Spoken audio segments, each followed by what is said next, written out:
teacher in Bangalore who teaches a lot of young girls and trains them. She explores a lot of interesting formats in Bharatanatyam just to make sure that the art form is being appreciated and accepted by the youngsters like you. Okay, so let me just take you to few slides. What I'm trying to do, I'll just quickly show you that. क्या करना है इससे change करना है इससे नहीं होगा okay this is करते हैं.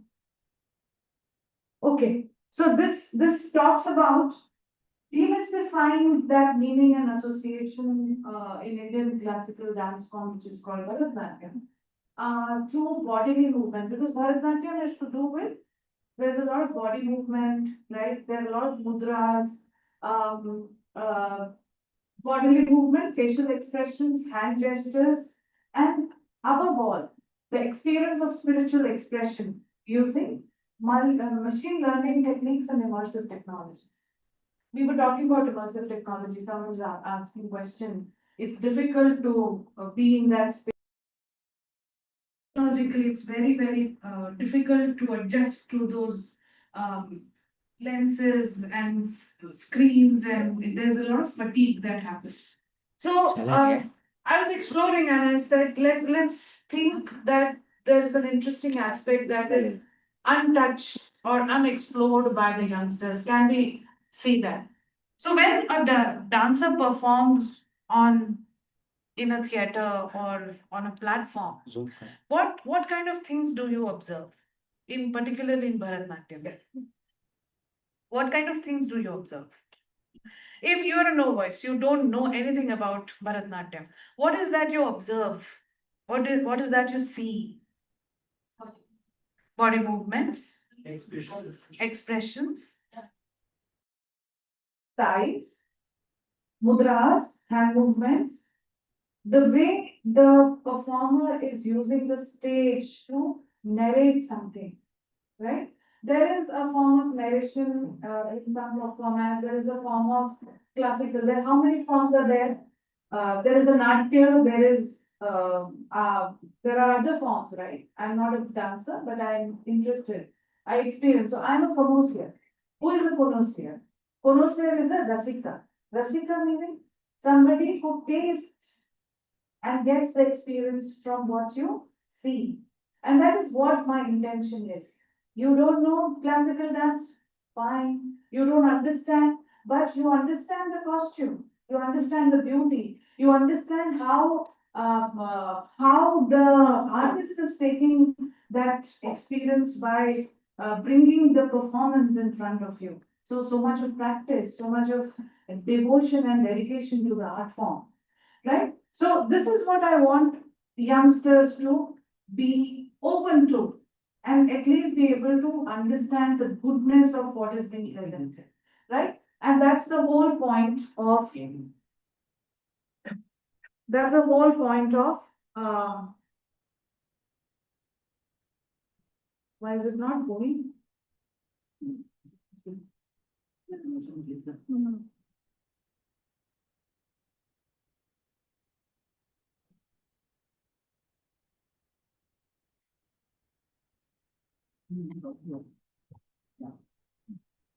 Next one. Ah. So this is the crux of the thing. In how do you conserve? So finally, I'm also talking about how do you conserve the art form. And you see this timeline, and in the times, ancient times, prehistoric times, uh, scriptures. Where do they write? On the palm, yeah, leaf, and that's how they used to document it, right? When you move a little ahead in times, then temples have these sculptures, right? And you see so many dancing figures on the sculptures, which means the dance is being prevalent from very old times. So then you perform. So temple dancing, the period, that artists would perform in temples. And that's where you project the history or the stories, the epics that we hear. That's another time. We are into a time where we should be taking advantage of, we call it modern era. So we say prehistoric, historic, and modern era. So I consider that we are in this modern era where there is a lot of digital technology that can assist us in preserving and conserving the art form. And that's why I've termed this as demystifying. Because there's a lot of mysticism into it. There's a lot that's unknown territory for all of us. And we should explore that. So how do we do it and what really happens there? अरे भाई ये क्यों नहीं move होता?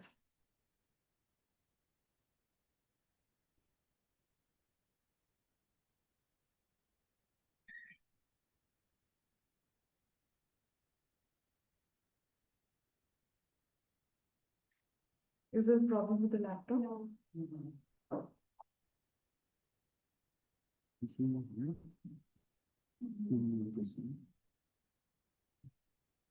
Sorry about that.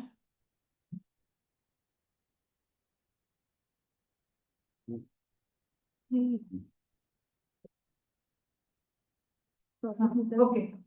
So how do you change it? Okay. Here. Okay, so what happens? There are people and there is heritage. I'm talking about is our heritage, the dance forms, the classical dance form, and technology. If we see the three things in one place, we see people and heritage have somewhere been close to each other. Some people like to engage in heritage or culture and practices that are valuable for us. So you will see a lot of elderly population going to theaters here in Bangalore and sit there and enjoy a dance form. They may know the vocabulary well. They may know what to appreciate well, right? So, but there is technology, which is something new. So how do we leverage? Right now, technology is not being used in this particular aspect. And this is what uh, we need to understand. So people are engaging with technology because it's very user friendly. You go to social media, you use your mobile application, you use YouTube on your desktop or on screens. You watch films on Netflix, on smart TVs. So we are very pro in terms of using technology in today's time. So if we are very pro in using the technology in today's time, why can't technology assist us in keeping the heritage intact or be able to appreciate what is there in our culture? So, and basically, there's a lot of content which is there in these kinds of art forms. So, when we study our recent past, we will understand that there has been a significant importance given to heritage, which I'm talking about the elderly, that they know how to appreciate. You will have your parents understanding Hindustani music, ghazals, and different formats, but maybe you are not. Some of you may be. Why are you not? Because you've been exposed to many other aspects, Korean music or any other, which it's there. It's good that you are able to look at or experience so much of it. But then maybe we are sidelining our cultural aspects and we are not giving it due importance as much as we can.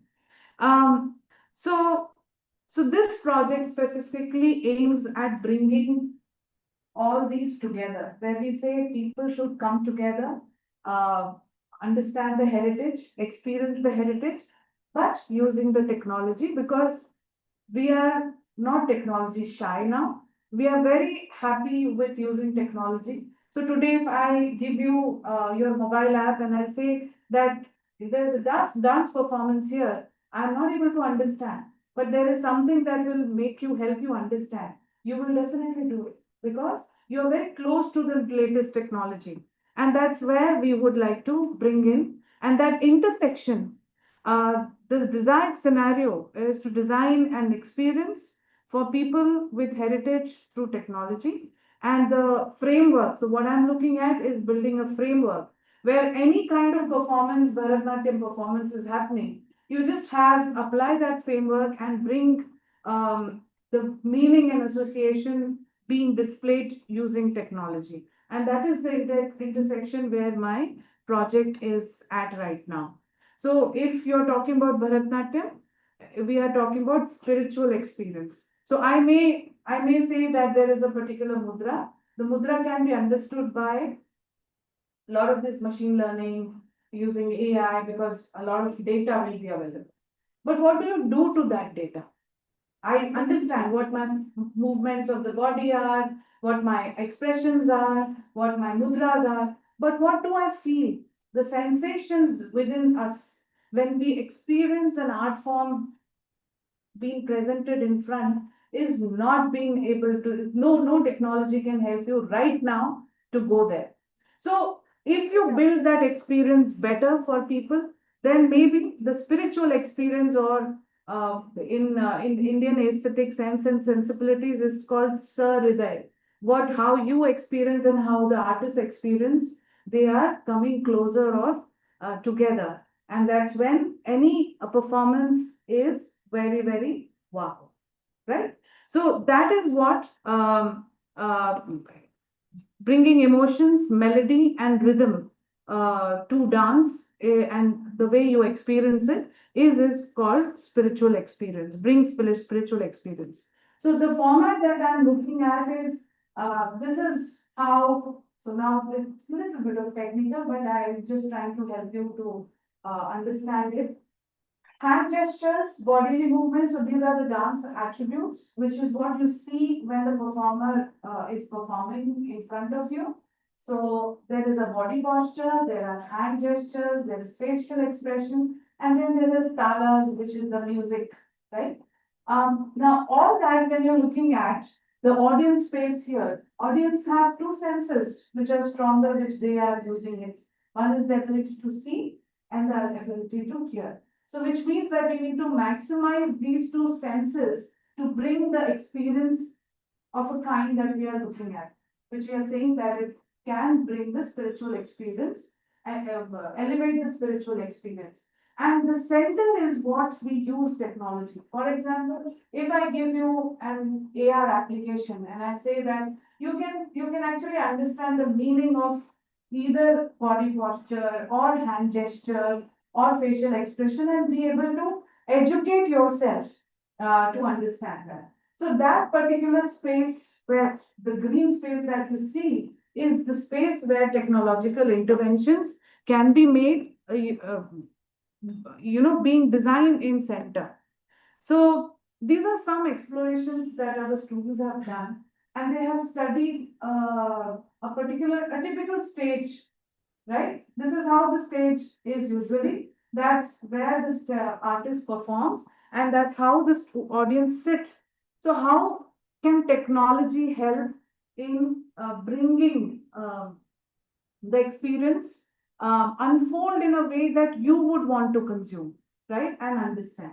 So, some examples we explored. We also looked at that if live performance is streamed, like how today this particular program is being streamed in YouTube, vis-a-vis there is a live performance. We have also kind of studied the difference between the two, and what the live streaming gives us, what the live performance gives us. Where is the flexibility and where is the experience? What do you think when you look at live streaming? What is the experience vis-a-vis what is the experience when you are watching it in the physical space? Anybody can narrate to that experience? Because we are still studying, we are not completely ready with what we are planning to do. But can you imagine what difference would that be? What is it? So, like performances, what I generally it's a larger pattern sort of thing when you have to perform. You're able to notice that camera sometimes, so in live streams, it's like you wanted to see that, but if you listen from this part, you're not able to appreciate the overall. Absolutely. So very well put. So I will be able to see when I'm sitting here the entire experience, and the experience of the physical space that I am into. I'm also looking at uh, the musicians around. So for me, there's a lot to look at in the physical and gain that experience. But when I'm in the digital space, I can focus on a particular aspect. How are the expressions of the if I'm a learner of the art form, then I can see how performances are done by specialists and how children are doing. So what is good in this and what is good in that. So we need to bring goodness of both the aspects to our experience when we are talking about uh, building that bridging that central gap. So some of you may also feel that if I go to exhibits, I can actually try to learn the art form. So some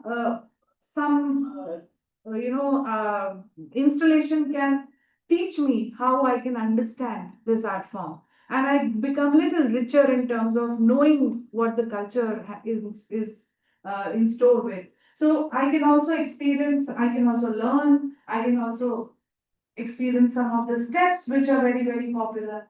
I can also explore and get another exploration, the stories behind it. But also in this kind of an example where we say that, all these mudras, we can, using the technology,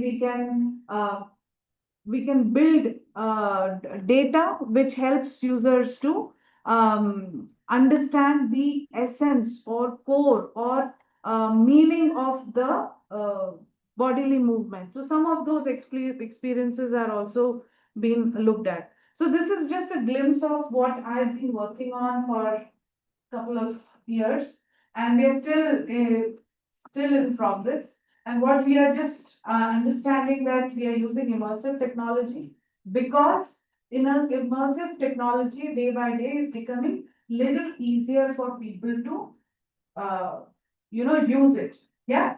So that's about it. If there is any question on this, I'll be happy to take or any reactions. No? Then I think we are getting late, so we may just wind it up. Thank you, yeah. So from diagram where you place the solution as center of both the because I just want to understand that what you have in mind right now. That I just want to understand that what you have in mind right now as to where to place, like what will be the placement of the solution from physical aspect. Like how do you imagine the use case of the solution being placed? See, it could be two ways.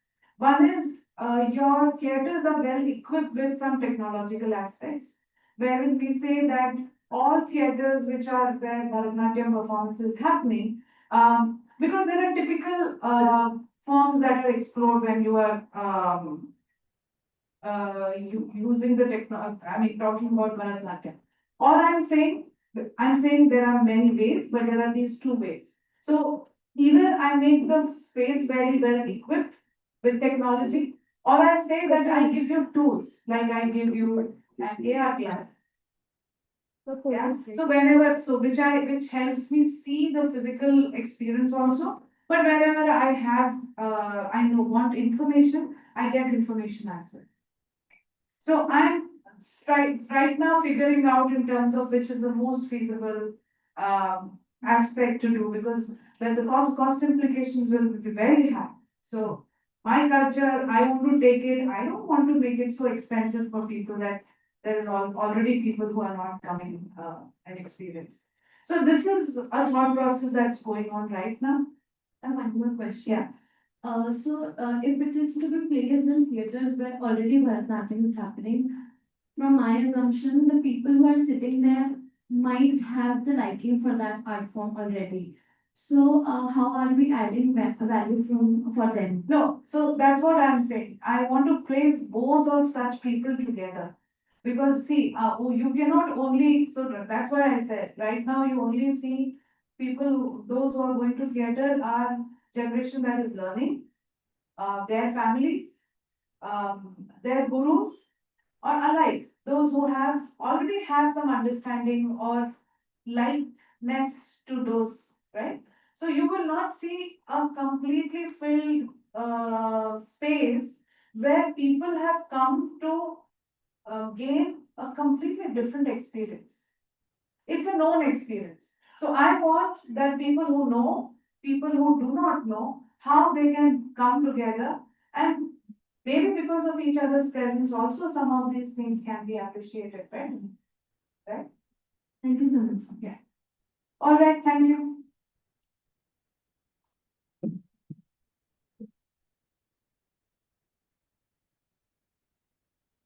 Okay, guys, so now we can break for some snacks. I know you guys are slightly tired. So let's break for some snacks. There are cookies and samosa and tea, coffee right outside. Feel free to explore the campus. We regroup at 12:10 exact. You saw the faculty's work. You saw the people in the industry working, our alumni. Now we want to show what we do, the work that we've done across this one last year. So let's regroup by 12:10. Okay? Thank you.